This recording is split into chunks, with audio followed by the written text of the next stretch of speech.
Welcome back. Today I want to give you 10 tips to shadowbox like a pro. The first tip is to set an intention. So shadowboxing is super important, and you don't need any equipment for shadowboxing. But a lot of times we get a little bit shy. We don't know what we want to practice. The first thing to effective shadowboxing is set an intention. It could be just your footwork, which is something I love to practice. Just walking back and forth, side to side, feeling your balance, feeling your rhythm. It could be just working on your hands, all right? Just throwing your punches here, working on your hands, working on your defense, working on your head movement, angles, blocks, defense for kicks, visualizing, which is super important, all right? So setting an intention. Sometimes it could be just a specific technique. Let's say you're working on a cross, making the cross a little bit straighter, a little bit faster. You can go here, cross, come back, move around, cross, focus on your technique. So the idea is to always set an intention when we're shadowboxing.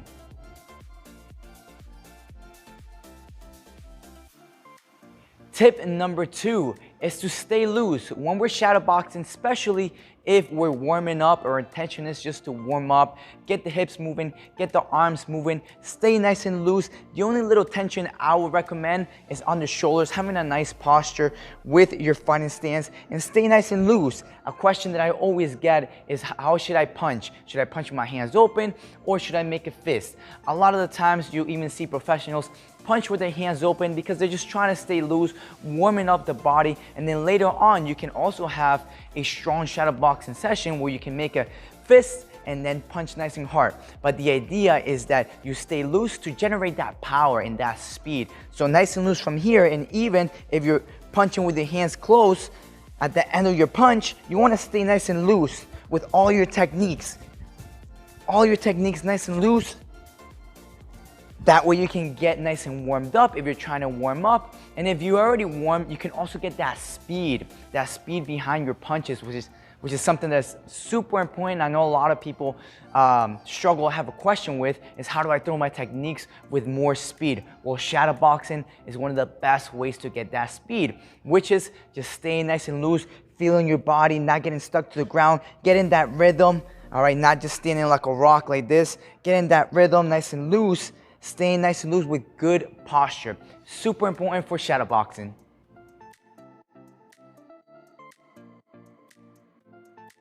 Tip number 3, we want to extend all our techniques to its fullest extension. So what I mean is, for instance, if we're going to throw a jab, we don't want to just do a little jab like this, all right? You want to get the full extension of all your techniques.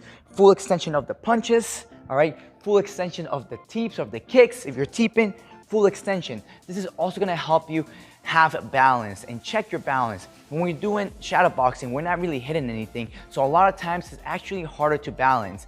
And if you throw your punches at full extension here and you're able to keep your balance without falling over, that's one way that you can actually do it. Freeze your punches a little bit. You can just throw a fast punch here, then freeze it, and if you have balance, then you're good, all right? If you're hitting the bag, or if you're doing sparring, you're gonna have a good, proper technique with balance, which is super important, and balance is a key component of any fight, and shadowboxing will really help you with that. So same thing, if I'm gonna throw my kick, I don't wanna just do like a half a kick, I wanna throw my kick all the way through with balance. Teep, balance, come back, jab, cross, especially when it comes to punches. I know a lot of people at the beginning start throwing little punches, short punches, and then when they get into a fight, if they're doing sparring, or if they actually want to become a fighter, or even if they're on the bag, then they're gonna have weaker punches, all right? You want to get the full extension, and that also includes bringing your hand back, all right? You don't want to be dropping your hand like this or bringing it halfway. Get the full range of motion of all your techniques. Full extension, come back, hooks, full extension going all the way through, come back to your face here. Uppercuts, go back to your face. No small techniques, that way you learn the full extension of your limbs. Some people are longer, some people are shorter, but regardless, you want to learn the full extension of each of your limbs, each of your techniques, and then depending if you're doing bag work or sparring, then you can readjust with footwork and the extension of the limbs when the time comes. but learn the full extension of your techniques. Tip number 4, we want to focus on dynamic footwork. I know a lot of times when we first start shadowboxing, we just go forward and back. Sometimes we just stand still in one place. We want to use that footwork. Shadowboxing is perfect for this footwork here, moving around, not just going back and forth, but try to angle. And if you don't know how to angle yet, at least try to circle and try to look at different parts of the gym, of your home, wherever you are. Don't just go back and forth, all right? Don't just go back and forth. Of course, if you're like super new to the sport, super new to Muay Thai, then back and forth is okay. But you wanna always be adding that dynamic footwork, all right? Because it's gonna give you that balance, it's gonna give you that distance once you're hitting the bag, once you're sparring, it's gonna really, really help you. All right, so not standing still, not just going back and forth with your techniques. Try to move around. Try to look at different walls. I look at this wall, I look at the back wall, I move around, I circle, I throw my techniques, I throw a little combo here, I move, I look at a different wall. All right, so again, it makes it more dynamic when it comes to your footwork, when it comes to your balance, and it's just gonna make all your techniques and combinations that much better.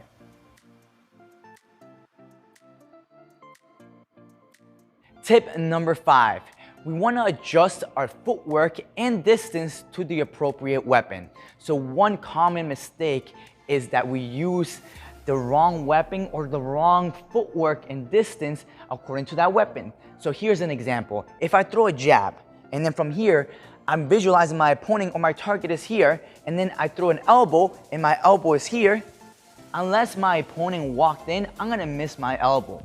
So that comes with visualizing the fight as well. If I throw a jab here, my target's here, I want to use that footwork to close the distance and then throw that elbow because my elbows are shorter range weapons, all right? So that comes again with a lot of visualizing. If I throw a jab, cross, hook, and I want to throw, for instance, a low kick or a body kick, if my target's here, I cannot throw that kick right away. I can step to the side, which is really important to get that technique here, make that room, and then visualize that kick. I can do my jab, cross, hook, step to the side here, go for that low kick, full extension of your techniques. But always visualizing and fixing that footwork, fixing that distance according to the weapon that you're using. So again, one of the biggest and common ones for Muay Thai is throwing elbows after punches, all right? Throwing elbows after punches. Again, you wanna use that footwork to cut the distance. If I throw, again, a jab, cross, hook, and then here I'm gonna throw a spear elbow, I wanna walk in, use my footwork, cut that distance because my weapon there is a shorter weapon.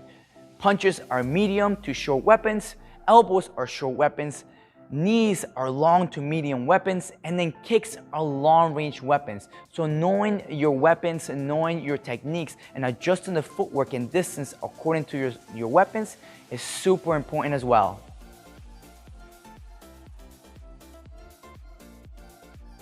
Tip number 6, slow it down, especially if you're trying to get a new technique. If your intention is to work on a certain technique and balance, which is super, super important, slow it down. Let's say you're working on your blocks against kicks.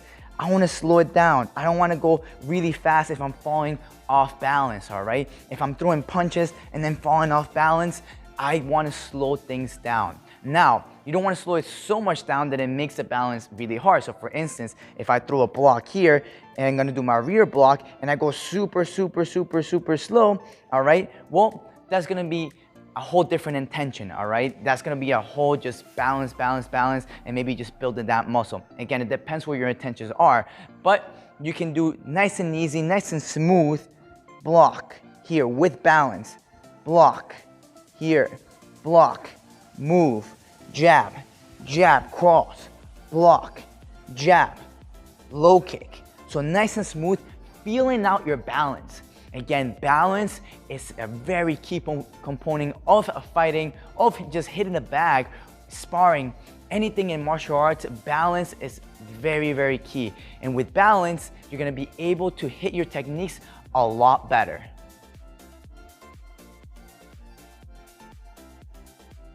Tip number 7, focus on defense. A lot of times when we're doing our shadow boxing workouts or when we're doing heavy bag workouts, we always just want to hit, which is great. We're going to get a nice workout from there.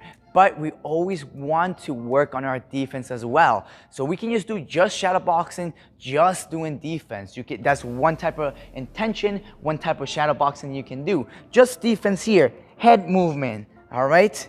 Going under, doing our blocks, all right? Blocking the elbows. You can just work on your defense without throwing any attacks. Now, if you want to do a little bit of freestyle, you can also do your attacks, but remember to add that defense in there, okay? I'm here, jab, cross, hook, the kick, I slip, the kick, I block, jab, I shield, cross, hook, shield. So adding a little bit of defense after every single combination or every single attack is super important, and it's gonna really help you level up your shadow boxing like a pro.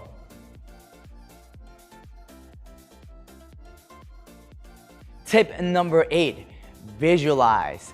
This is very, very important when it comes to shadow boxing. We want to visualize the fight, even if we're just working on a single technique. I want to visualize my opponent. I want to visualize the target, even if I'm just visualizing the bag. I want to have in my mind what's happening. All right, here I jab, I visualize the leg. Here, boom, low kick. I visualize the kick, especially when it comes to defense. I visualize the kick, I block the kick. I visualize the kick, I slip the kick. I visualize the punches, I shield up, I answer back, I move around. Visualizing is gonna make a huge difference when it comes to shadow boxing. It's gonna really help you take what you do in shadow boxing, your workouts, your techniques, and be able to apply that on the bag, in sparring sessions, and also in your fights.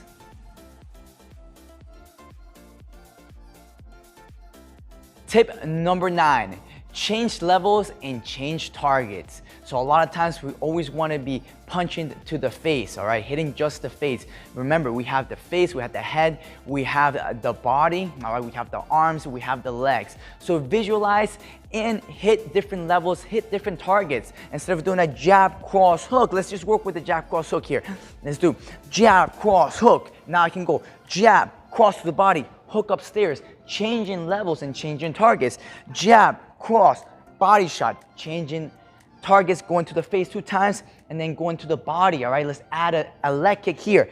Jab, cross, body shot, leg kick, all right? So again, I'm hitting 3 different targets, hitting the face, hitting the head, hitting the body, and then hitting the leg, all right? Again, changing targets here. Jab, cross to the body, jab, fake, overhand up top. So I'm changing levels, being sneaky, and you can also use that to visualize your fakes, all right? Changing levels is gonna really help you with your fake game. So again, not just hitting the face, hitting the body, hitting the legs, all right? Kicking the body, deep in the body, changing levels up and down, all right? Adding that defense as you go is gonna make it way more dynamic. Of course, adding your footwork and keeping everything with balance.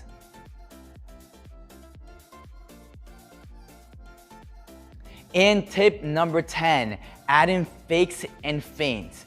Fakes and feints are gonna really help you be sneaky. They're gonna really help you break that rhythm. So once you have your intentions, once you have that balance, you have that footwork, start adding some fakes, all right? Let's do a jab. I'm gonna fake the jab, boom, hook, angle out, add the defense, I kick back. Here, I fake the kick, I cross, I move around, adding that footwork. I change levels, I fake. Again, those change of levels is gonna help you fake for different techniques. Adding feints, that way you're breaking the rhythm. Instead of just going every time I'm about to attack, I go. I'm about to attack, I go. This time, let's use a feint. I'm about to attack, I do a little feint. A little feint, then I go. A little feint, jab, jab. A little feint, jab, hook, cross, come back, add the defense, add the footwork, fake, cross, hit the leg with the kick. So again, now I'm hitting so many different targets. I'm adding those fakes.